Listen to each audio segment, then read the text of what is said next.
Hello friends, subscribe Tricknology and press the bell icon to never miss the updates.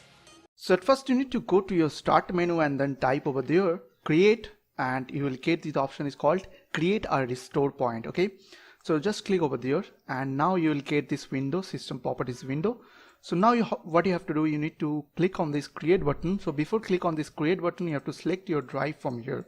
So in my case I will choose my system drive, which is C. Okay, so now click on create. Now here you need to put some description, like I will put like Tricknology. Okay, you can put whatever you want. After that you have to click on create. Now it will need some time to create a restore point, so you have to wait for a few minutes. So as you can see, it's done. The restore point was created successfully. Now you need to close.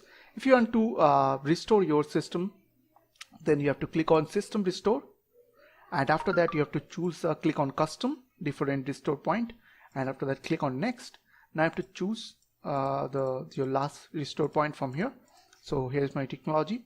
If I'll click on if you want to restore your system, your computer, then you have to click on next. So I hope this small video will really help for you, and please don't forget to click on the subscribe button, like button and share button.